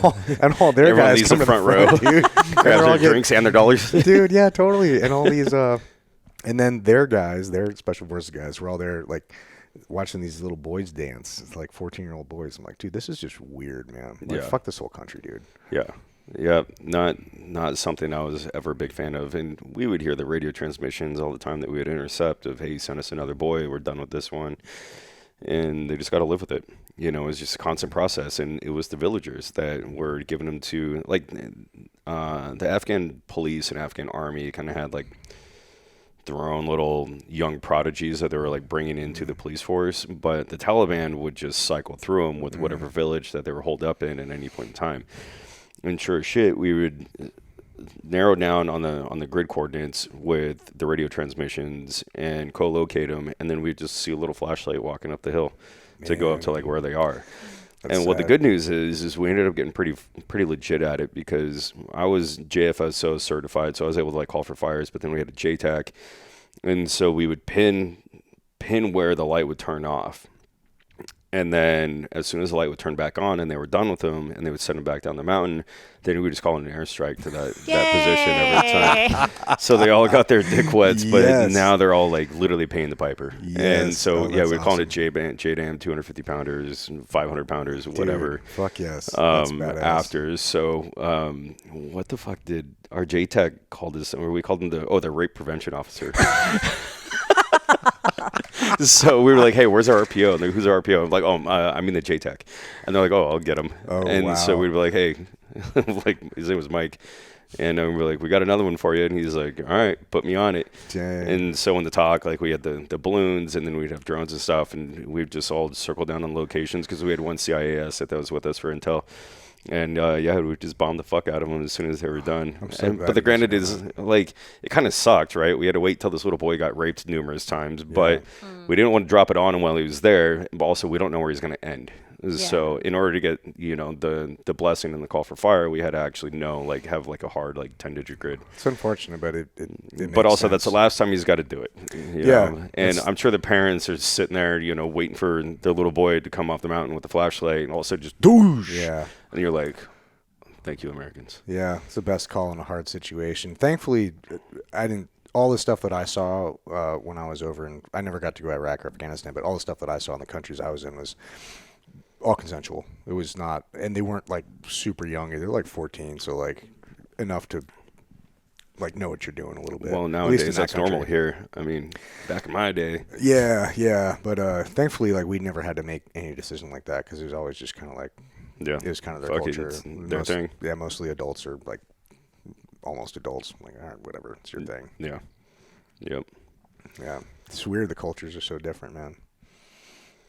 Not one that I don't know. I don't care to go back in any capacity. Like, I have a set of slides over there from my great grandmother touring throughout the entire Middle East of 35 millimeter slide film, and my grandma gave me a projector for it. And so one day I just got here and I put it up on top of the ceiling, and I got bored, and I was going through all my grandma's slides, and every single one of them is like perfectly labeled and handwritten, and it said like 1952 Baghdad, like 1969 Kabul. I heard they were way different back then. It was very westernized. Yeah. Like, I mean, the caliphate wasn't in you know, full force. Like, you know, white women were traveling there. Also, I ended up figuring out, I found her old like passport stamps and stuff, and she had a black passport. And I'm like, Wait, who gets the government? my gets great black grandma, passport? yeah, and she had like U.S. embassy stamps and like visa stamps of being like all throughout the Middle East. So, and my family has never told me any of this. I don't even think that they would know until I kind of like look at this. But apparently, my great grandmother was either married to, fucking, or working as a spook. Dang, dude, that's Back in the cool. day. She's not around anymore. No, she died a mean old bitch. she had dementia and all this stuff, and she was like never really nice to me as a kid. Yeah, and I was a great kid too. You know, it's not like I was running around with like Kool-Aid mustache and like drawing on the fucking walls. But she was like, "Get the fuck out of here!" I'm like, "All right, All right, Grandma." Great grandma's a old bitch. You know, I never once sat next to her at dinner because she'd just like smack my hands if like I didn't you know, pick up the utensils like appropriately or whatever. But yeah, I know she passed away years and years ago. Like, she was 89 when she died. She died probably 20 years ago. So, but I got all the documentation, like her on camels in Kuwait, you know, in the 50s. And I'm like, holy fuck. That's really cool. These are pretty crazy to look at. But yeah, it's, you know, it changed even from then. So how do we go from the Middle East in the 50s and 60s being a tourist destination to where we stand now? And it's Islam. just... So we got there, Islam. Yeah, I mean, it even was back then. It's just, you know, there wasn't this massive hatred for. Well, it's a different the white culture people. too. Like, one of my best friends is a fairly devout Muslim, but that's almost an oxymoron because I don't know. I'm not an expert on the Quran, but from what I do know, it doesn't seem like you can be a true Muslim without being a little bit of a fucking extremist. Yeah. You know, like I would agree. I mean, same with being a Christian, right? Like, Yeah, I grew up very being similar. a Christian hardcore when I was in like my whole life up until I went to war. And I left it because not only after the shit that I saw in Iraq, but also just because I was never good enough, right? You can never be perfect. You're always asking for forgiveness. There's a lot of shame involved. You're always doing that. And then also, you know, if you read it down to the wire, I mean, the Christian Crusades, and then you have to wear clothes all cut from the same cloth. You can't wear blended clothing. Yeah, and all this Yeah. stuff. And it's like, so we all just negate this part, and Well, like we're fine with even this. here's the thing about the Bible, because there is a section of Christianity that reveres the Bible as a literal document, but even those people do not take it literally. It's not. They just don't, because you can't take, in a modern world, you can't take everything literally. No. It's just impossible. Like, don't wear anything but linen. Don't wear mixed clothing. Like, you just can't. But how do you differentiate if it truly is the Word of God? Who are you to differentiate what's right and wrong? So I feel like we all make our own choices. We all choose which version of this we're willing to adhere to. And but we're getting on a tangent with Christianity and Jesus. But I feel like my own toehold in this of understanding it is that I think it just comes back to the simplicity of the original teachings of Jesus were pretty solid. He's like, hey, don't be an asshole to people. If somebody deserves to get fucked up, hey, sell your cloak and buy a sword and fuck them up. It's totally fine, It's totally fine. And violence was a way of the world, and it still is a way of the world. And to misinterpret this, the quote that's always quoted by pacifists, like, oh, Jesus was told to turn the other cheek. Yeah. I always hated that quote because I'm like, it didn't make sense in conjunction with all the other stuff, but I heard it reframed a certain way that always just really stuck with me. And they said that when, at the time of, Jesus was around, getting slapped was the biggest insult. Like, it was the worst thing. And you were supposed to just walk away in shame. So the act of turning the other cheek was not a subservient or a pacifist or a weak thing. Like, oh, okay, I'll just take it. It's like, no, fuck you. Yeah. Oh, you're going to slap me? No, fuck you. Here's the other cheek. What else you got? Yeah. And I always thought that fits with the framework of the original teachings of Jesus much more than like this pacifist, like, I'm just going to be nice to everybody and take everything. Like, no, this motherfucker was turning water to wine. He's selling cloaks for swords. He's upending fucking tables. Right. He's like a pretty badass dude, like son of God, like pretty damn cool. So I don't know. I think everything's open to interpretation. I think it's just where you draw that line. Yeah. I always found that to be an interpretation of the fit with my own, views of the world. All right. Ready to wrap it up, guys? Sure. Yeah, let's get one more story. Do you want to hear about the time I rushed a sorority at 48? Oh, yes. Fuck. That's exactly the one. I forgot about that. I told him about that. He's like, I got to have you on the podcast. Absolutely. So I was at SDSU working on my bachelor's because I was using my GI Bill.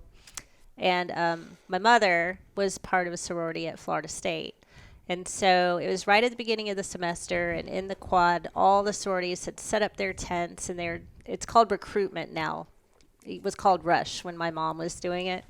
And so I'm walking through, and I see my mom's sorority there. So I call her up. I'm like, oh, your sorority's here. I'm going to go talk to him. She's like, oh, ask him this and this and this. I'm like, all right. And so hang up the phone, and I get over to him, and I'm like, hi, my name's Jenifer. I'm very outspoken. Like, I'll just walk up to you and talk to you like we've been best friends this whole time. So main character, go. These girls are standing there, and I'm like, yeah, my mom went to so the sorority, I don't want to name it. No, it's fine. Yeah. So I'm like, my mom went to this sorority, but the chapter at Florida State, and they're just kind of looking at me like I've got 3 heads or something. I'm like, what's your so every sorority has what's called a philanthropy. So that's their nonprofit that they support. So this sorority's philanthropy was to help kids with hearing impairments or deaf kids or whatever. And so they tell me what their philanthropy is. I'm like, oh, anybody here speaks sign language? And they're like, no. And I'm like, that's weird. Like, your philanthropy is for deaf kids. Fit, yeah. Somebody should probably start speaking sign language. Yeah. And so I'm just asking different questions, like, do you guys have a house here? Do you have this? And they're barely answering anything. And so this one girl comes from around the back, and she's like, ma'am, this is San Diego State University. And she looks me up and down, and I'm like, I go here.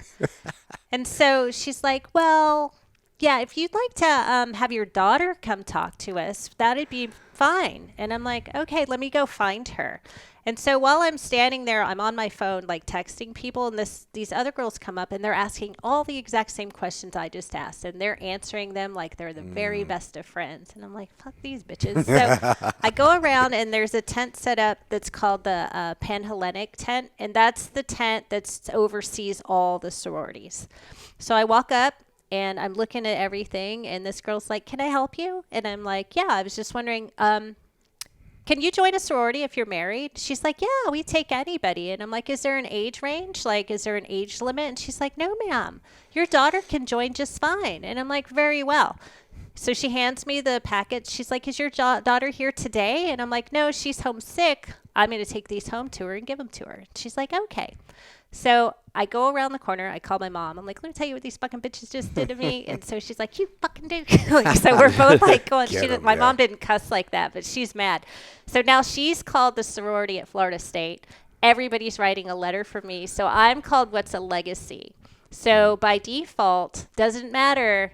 This sorority has to talk to me. They have to during rush. They can't get out of it.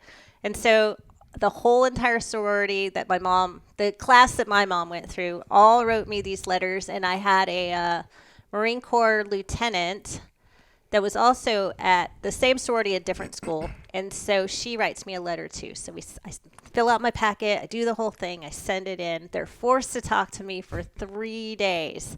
And they were so rude to me. And so it was during COVID, so it would be over Zoom. So it's there one girl it was done in like segments. So 30 minutes you're talking to this girl, 30 minutes you're talking to this girl, 30 minutes you're talking to this girl. Well, the whole sorority was like special needs or something, which I caught on to pretty fast. Like one girl's missing an arm.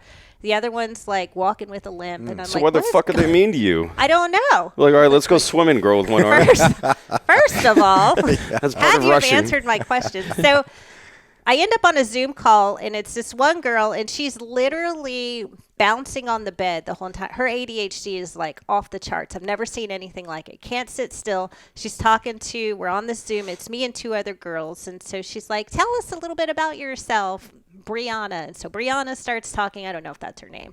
She tells the whole thing. And then she gets to the next girl. Tell us a little bit about yourself. She gives her whole thing. She skips me, comes back to her, starts another question. And so while she's talking, I interrupt. And I'm like, let me tell you a little bit about me. And so I give them this whole entire thing. And so it was just a long day with them.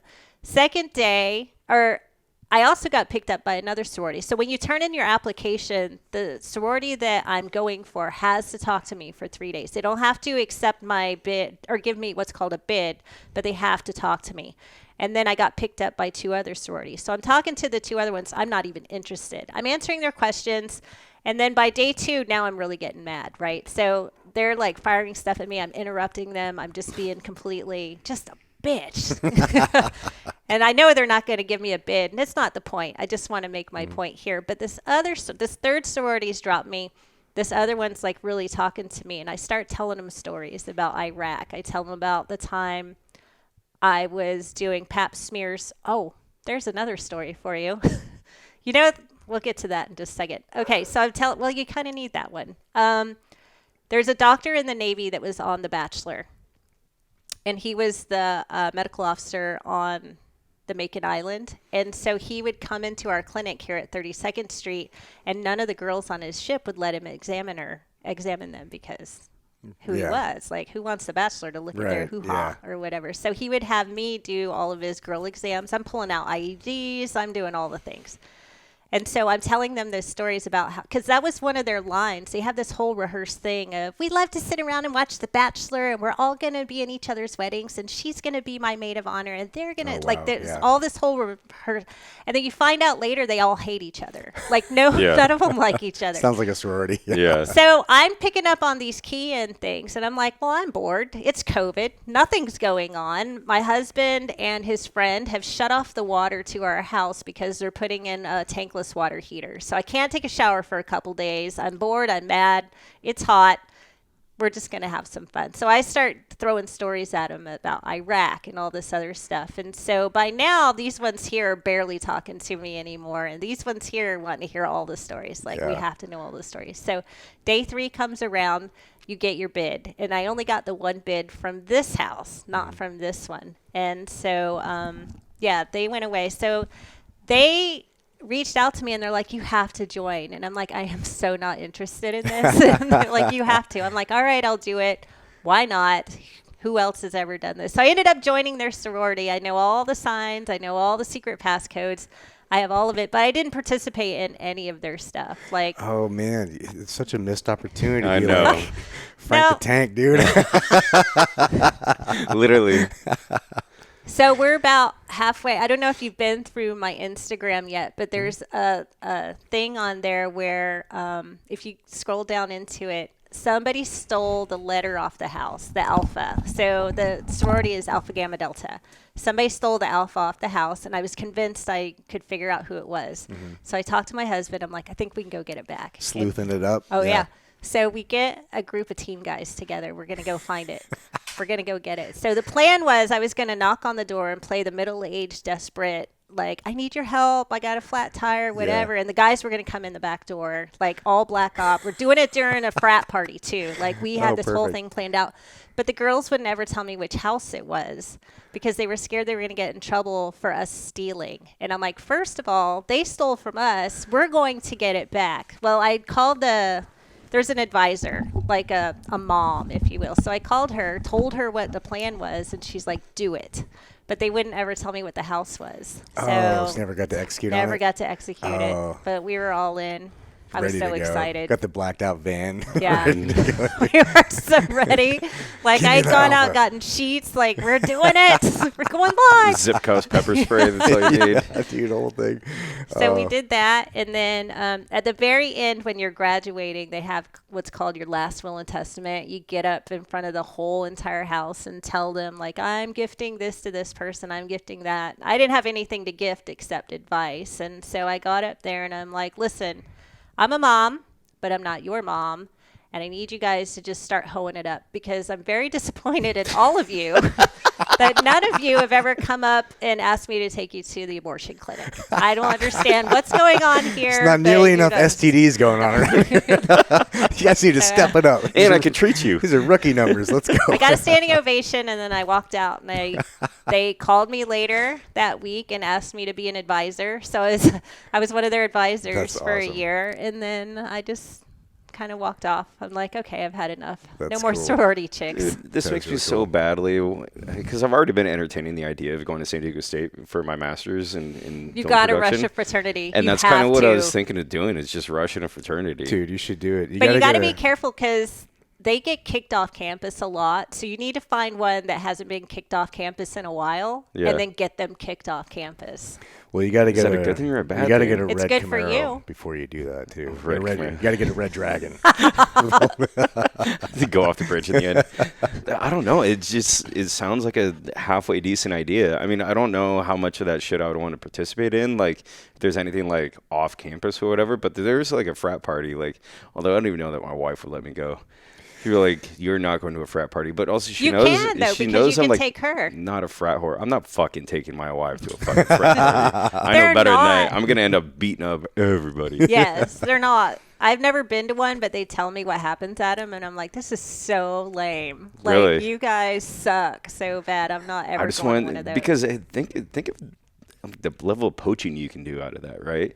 You got like Ling Ling, that's like the mad like hacker, like computer fucking whiz kid. I'm like, okay, hey, I can bring you in and now we can do some gangster shit together in business. Some Doge level genius. Yeah, something like that. Yeah. I got another guy managing my portfolio and, just working on my mining crypto. diamonds in the rough, man. Like, you got to think about all the small wins you can take out of that. You, sir, I see potential. But I really just want to take like bricks tied to their dicks and like throw them off a like third story building and hoping that one of them's short. Yeah. You're my boy, Blue. Get the big fat guy knock his sucked off, Frank the Tank, the one that we know. Oh my God, yeah. I was thinking we might have to bleep his name out of the podcast earlier, the one that he's on. Oh, yeah, maybe. Yeah. All right. Fuck it. I don't answer to anybody. When I did my bachelor's, I did it with a team guy that had retired. I'll tell you who after this. Okay, cool. Unless you want to bleep out his name, because I don't. He's not active duty anymore, but I don't know. Well, just tell me, then we can bleep it out. Oh yeah. He joined a frat. Well, how do you like it? He was like, "This is stupid."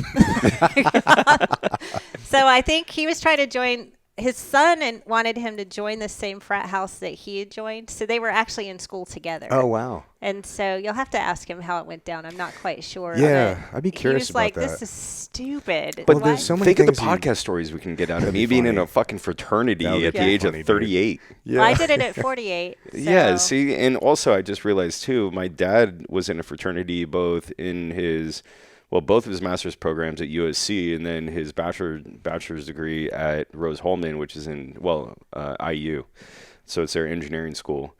And so I can get legacy shit from there. Yeah. If they have the same fraternity here. Right. So you can only legacy if it's the same fraternity. If not, they'll let me in. They will. I'll talk to somebody. They'll beg for you just because of who you are. Well, and women are just kind of like spiteful like that, right? Like I have a strong feeling it's a lot easier in a fraternity than it would be, anywhere else. Yeah, it's weird. Or Like men and women are competitive. Like I feel like equally competitive with peers, but in different ways.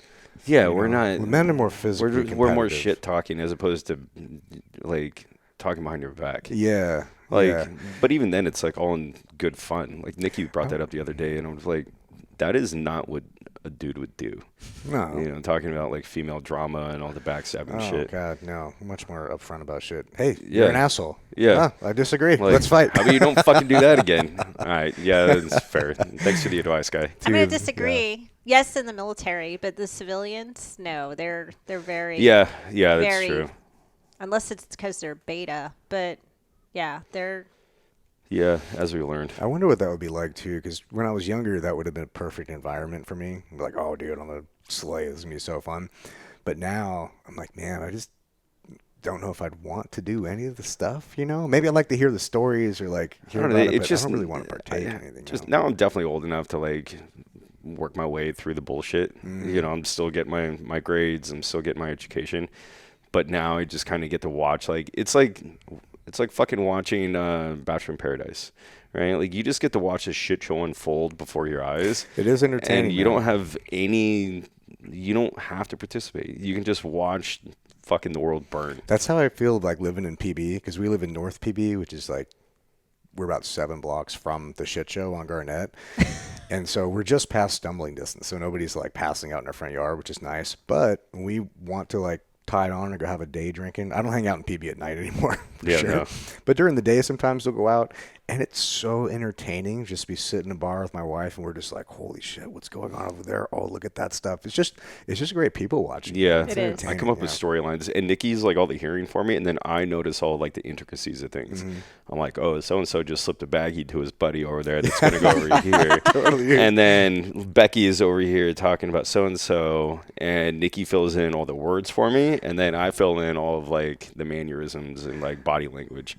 Yeah. That I'm good at picking up on, and so then we just create this fucking story. And whether it's true or not, usually I'm not far off. It's entertaining. That's one of the things I like about being married too, is you just hanging out with your best friend talking shit. You're yeah. Like, oh, yeah. I'm creeping up on the point though, to where I'm no longer. Now I'm looked at it like the old creep. Like, why does he keep looking at us? Because you're a fucking shit show. That's why I'm looking at you. She's like, he's so much older. I'm like, oh fuck. Yeah, it never ends though, man. Fuck. You should just start going up and asking them what they're doing. I've done that before. You see some shit going on, just walk up and be like, what are you guys doing? You got to be careful though, because I'll come off as a Karen sometimes, and you don't want that. So you got to like do it in a way that it's like. Yeah, see, I don't want them to think that I know that I care what they're doing. I just like. Sometimes that's when the adventure begins. Yeah, it's true. I just don't want that much of an adventure. I think in fraternity, because then I'm like mutually invested, I think, in the shit show. But like at a bar, I want nothing to do with it. Goes like, who the fuck are you? I'm like, oh, get the fuck out of my face, dude. I like being arm's length from all this stuff these days. That's one thing I liked about being in the sorority at my age is I didn't have to do any of this stuff. I could just sit there and watch. Yeah. Yeah. So I didn't do any of it. I know I'd probably be the, hey, mister, can you buy us beer kind of guy, too, in the fraternity. They never asked me. I thought for sure they would. Yeah, That's shocking. I showed up at the house on Veterans Day with a bottle and a bunch of shot glasses. And I'm like, it's going down, bitches. Ready to go, and they all were like, we can't drink. We're not of age. And I'm like, I'm with the wrong sorority. No shit. I didn't know this was a loser sorority. yeah. Where are the winners at? I go party with them. You just go to the fraternity next door. I'm like, it's Veterans Day. It's my day. We're drinking. Yeah, and they're no like, shit. no, we don't want to get in trouble. And I'm like, oh my God. So I called I always called the advisor, and I'm like, hey, this is what I want to do. And she's like, I'll be right there. You're raising a bunch of sissies over here. Yeah. Maybe I'm going to fucking do that. That'll be my my next venture. You should, man. It'll be a good adventure. Yeah. I mean, that'll make for some damn good stories. Mm-hmm. And it's better to do it networking. now. I'm like, stop being a little fucking whiny bitch. Like, get to work. Mom, Dad, Why are you driving an M6? Get me a beer now. Yeah. It might even turn into like that. Oh, that would be an adventure. All right, guys, we got to wrap it up. We are over 100 minutes of pure debauchery. Jennifer, thank you for joining on Thank this. you. This is such a cool just journey through the whole experience. It's super cool. Do you want people to, where can people find you? Do you want people reaching out on Instagram or projects that you're working on now? I'm on Instagram. I'm at the Legion, so we have rugby games coming up soon, and we're almost done with our season. We got 8 more games, and then we're done with our season at the time of this recording. And then, so I'm on Instagram. I'm on Facebook. I'm not on TikTok. Can't have TikTok because husband can't have it. Do you want to let anybody know the Instagram handle so they can I find don't you? know it. You just look for I don't know my handle. We'll drop it into the bio. Drop it in put the it in bio. And I'm on LinkedIn, but not really because I got hacked. So. Jeez. Alrighty. Well, good luck with everything. The Legion is doing super well. I mean, we have a pretty good record this year, aside from a couple losses, but still one of the top contenders within MLR. And it plays up at San Diego State. No, we're at University of San Diego, Torero Stadium. Yeah. Cool. Great, beautiful stadium. I'm going to check some of those out. It'll be fun. It should, man. Actually, I always invite you, but it's a good way. It's a good way to hang out. Hell yeah. All right. Cheers, everybody. All right. Thank you, Jen. Thank you.